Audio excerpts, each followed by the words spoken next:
ஆறாம் வகுப்பு தமிழ், மூன்றாம் பருவம். முதல் பாட. பாரதம் அன்றைய நாற்றங்கால். பாரதம் அன்றைய நாற்றங்கால். ஆசிரியர் தாராபாரதி. ஆசிரியர் தாராபாரதி. தாராபாரதியின் இயற்பெயர் ராதாகிருஷ்ணன். கவி ஞாயிறு என்று அழைக்கப்படுபவர் தாராபாரதி. இவரது அடைமொழி பெயர் கவி ஞாயிறு. கவிஞாயிறு தாராபாரதி. புதிய விடியல், இது எங்கள் கிழக்கு, விரல் நுனி வெளிச்சங்கள் முதலியவை இவர் இயற்றிய நூல்களாகும். புதிய விடியல், இது எங்கள் கிழக்கு, விரல் நுனி வெளிச்சங்கள் இயற்றியது இவருடைய நூல்கள்.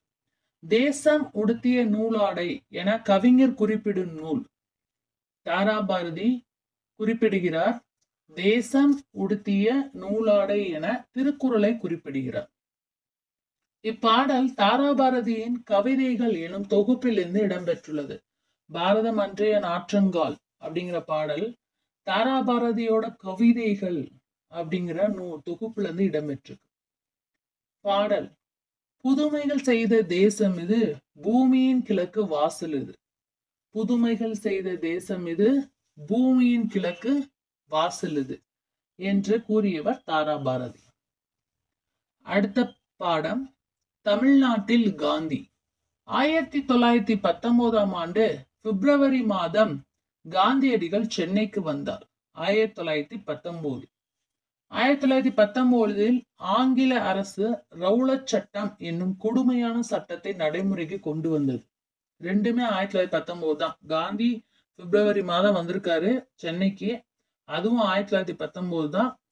ரவுலட் சட்டம் கொண்டு வந்ததும் 1919 தான். 1921ஆம் ஆண்டு செப்டம்பர் மாதம் காந்தியடிகள் தமிழ்நாட்டிற்கு வந்தார். 21ஆம் தேதி செப்டம்பர் மாதம் காந்தியடிகள் தமிழ்நாட்டிற்கு வந்தார்.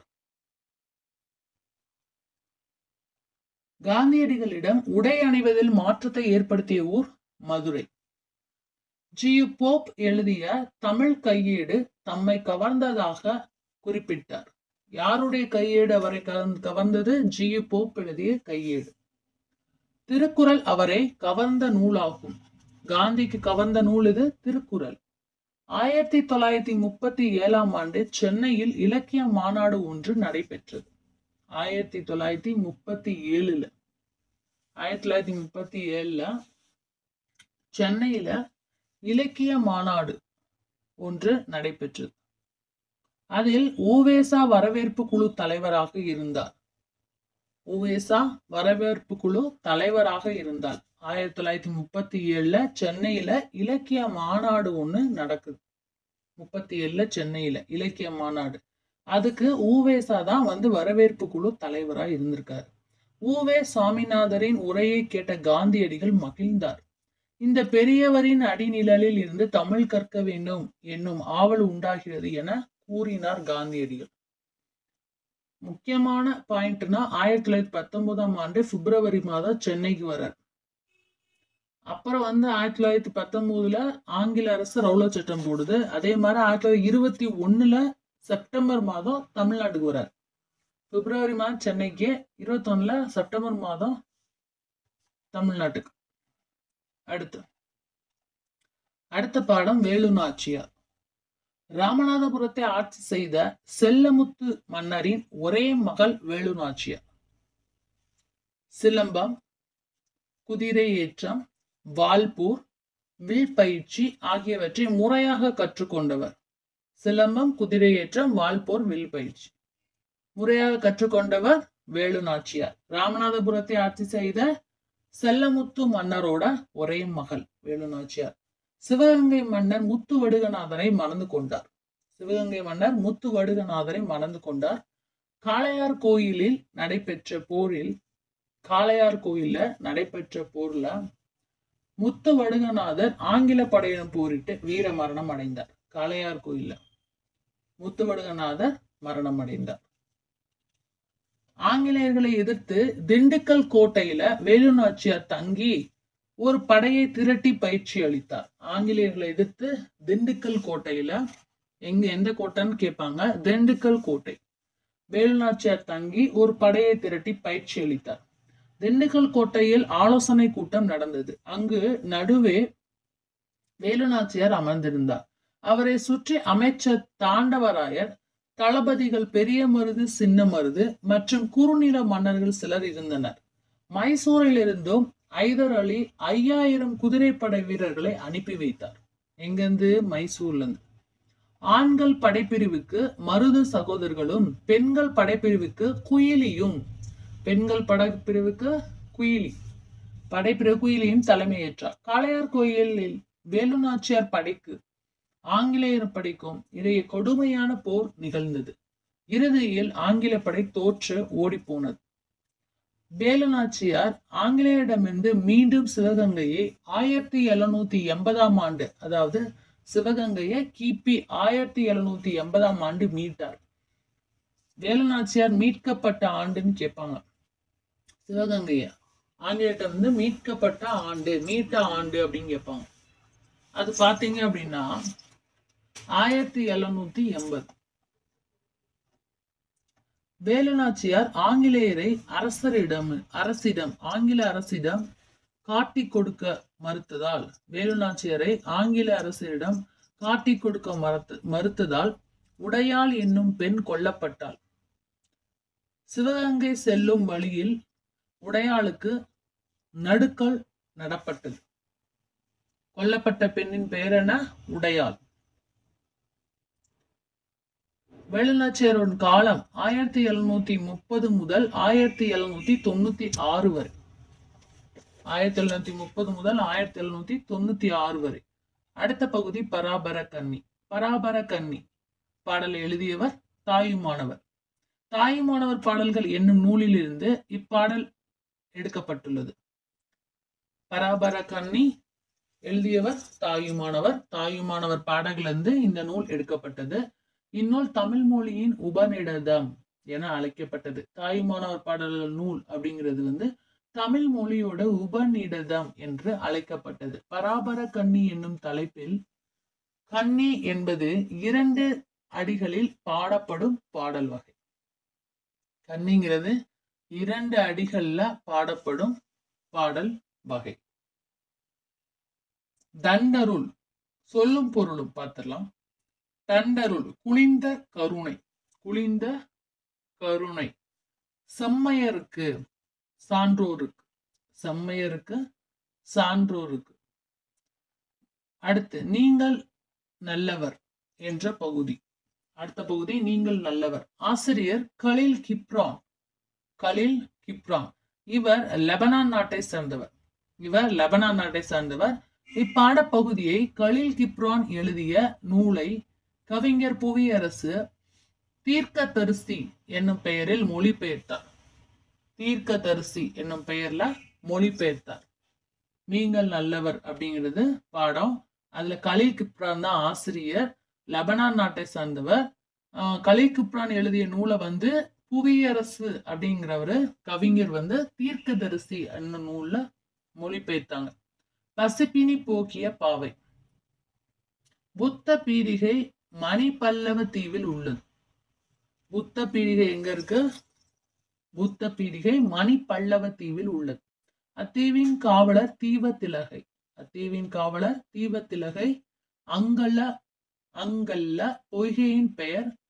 அங்குள்ள பொய்கையின் பெயர் கோமுகி. கோ என்றால் பசு, முகி என்றால் முகம்.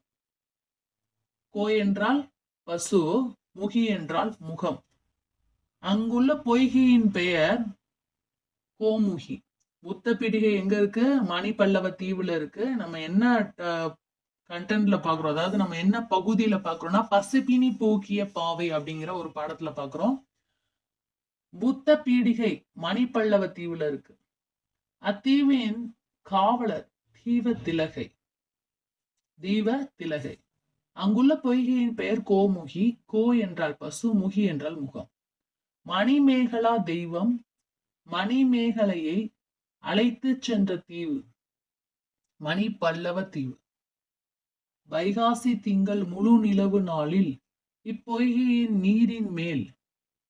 வைகாசி திங்கள் முழு நிலவு நாளில் இப்பொய்கை நீரின் மேல் ஓர் அரிய பாத்திரம் ஒன்று தோன்றும். அது ஆபுத்திரன் கையில் இருந்த அமுத சுரபி பாத்திரம். ஆபுத்திரன் கையில் இருந்த அமுத சுரபி பாத்திரம். மணிமேகலையின் கையில் இருந்த அமுத பாத்திரத்தில் முதலில் உணவு இட்டவர் ஆதிரை. மணிமேகலையின் கையில் இருந்த அமுத பாத்திரத்தில் முதலில் உணவு இட்டவர் ஆதிரை. அடுத்து பாதம். ஆசிரியர் பாதம் என்ற பகுதி. பாதம் இவற்றின் ஆசிரியர் எஸ் ராமகிருஷ்ணன். எஸ் ராமகிருஷ்ணன். உபபாண்டவம், கதாவிலாசம், தேசாந்திரி, கால்முளைத்த கதைகள் இவரின் படைப்புகள். உபபாண்டவம், கதாவிலாசம், தேசாந்திரி, கால்முளைத்த கதைகள் இவரின் படைப்புகள். பாதம் ஆசிரியர் எஸ் ராமகிருஷ்ணன். பாதம் என பகுதியை பார்க்கிறோம். எஸ் ராமகிருஷ்ணன் எழுதினது ஆசிரியர். உபபாண்டவம், கதாவிலாசம், தேசாந்திரி, கால்முளைத்த கதைகள் இவரது படைப்புகள். இக்கதைகள் தாவரங்களின் உரையாடல் என்னும் சிறுகதை தொகுப்பில் இடம்பெற்றுள்ளது. இக்கதை, இந்த பாதங்கிற கதை வந்து தாவரங்களோட உரையாடல் அப்படிங்கிற ஒரு சிறு கதை தொகுப்புல இடம்பெற்று. அடுத்த பகுதி ஆசிய ஜோதி. ஆசிரியர் கவிமணி தேசிய விநாயகனார். கவிமணி தேசிக விநாயகனார். கவிமணி என்பது இவருக்கு கிடைத்த பட்டம். ஆசிய ஜோதி ஆங்கில மொழியில் எட்வின் அர்னால்டு என்பவரால் எழுதிய லைட் ஆஃப் ஆசியா என்னும் நூலை தழுவி எழுதப்பட்டது. Edwin Arnold. இந்நூல் புத்தரின் வரலாற்றை கூறுகிறது. புத்தரோட வரலாற்றை கூறும் நூல் the light of Asia. Light of Asia எழுதினது எட்வின் அர்னால்டு. ஆசிய ஜோதி அப்படின்னு தமிழ்ல வந்து கவிமணி தேசிய விநாயகனார் எழுதியிருக்காங்க. இந்நூல் தழுவி எழுதப்பட்டது. இந்நூல் புத்தரின் வரலாற்றை கூறுகிறது. யாரோட வரலாற்று? ஆசிய ஜோதிங்கிறது புத்தரோட வரலாறு. கும்பி, இதோட பொருள் பார்த்திடலாம். இந்த பகுதியில் உள்ள பொருள், சொல் பொருள். கும்பி என்றால் வயிறு, பூதலம் என்றால் பூமி. அடுத்த பகுதி மனிதநேயம். இந்தியாவில் அமைதிக்கான முதல் நோபல் பரிசை பெற்றவர் அன்னை தெரசா.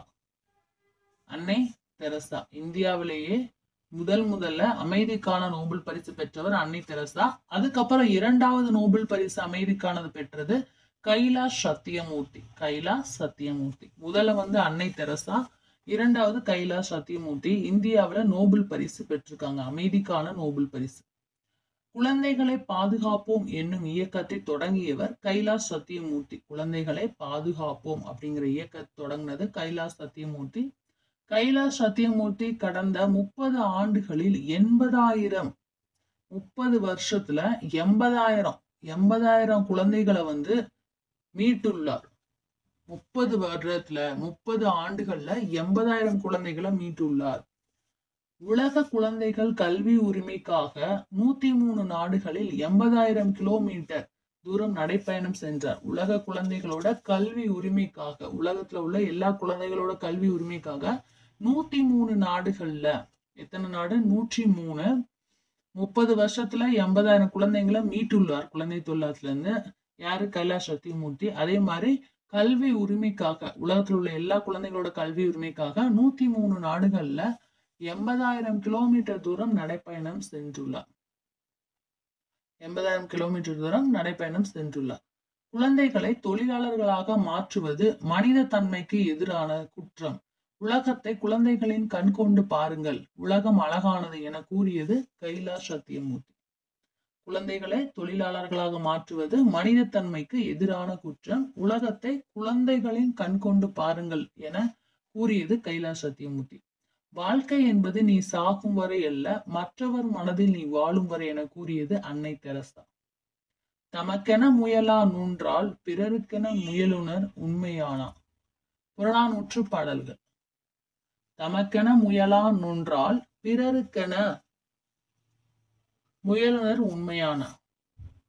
உண்மையானே. தமக்கென முயலா நூன்றால் பிறருக்கென முயலுனர் உண்மையானே என்ற பாடல் இடம்பெற்றுள்ள நூல் புறநானூற்று நூல்.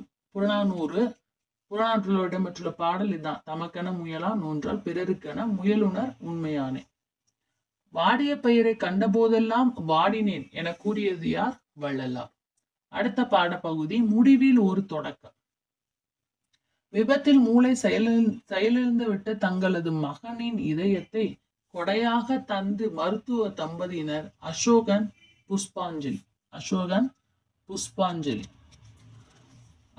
புஷ்பாஞ்சலி. சிறுமிக்கு பொருத்தப்பட்ட இதயத்திற்குரிய இளைஞனின் பெயர்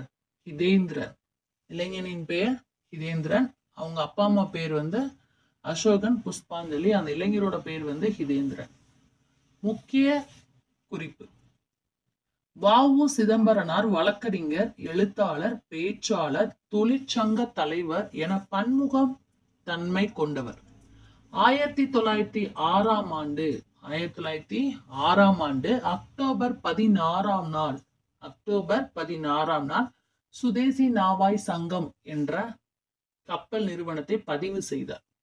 சுதேசி நாவாய் சங்கம் 1906ஆம் ஆண்டு அக்டோபர் 16ஆம் நாள் சுதேசி நாவாய் சங்கம் என்ற கப்பல் நிறுவனத்தை பதிவு செய்தார். அன்பினில் இன்பம் காண்போம், அறத்தினில் நேர்மை காண்போம் இவ்வரிகளை எழுதியவர் யார்? அன்பினில் இன்பம் காண்போம், அறத்தினில் நேர்மை காண்போம் இவ்வரிகளை எழுதியவர் புலவர் ஆ. முத்தரையனார். இவர் ஒரு மலேசிய கவிஞர். புலவர் ஆ. முத்தரையனார். அன்பில் இன்பம் காண்போம், அறத்தினில் நேர்மை காண்போம். அன்பில் இன்பம் காண்போம், அறத்தினில் நேர்மை காண்போம். தோட்டத்தில் மேயுது வெள்ளை பசு என்ற பாடலை எழுதியவர் கவிமணி தேசிய விநாயகனார்.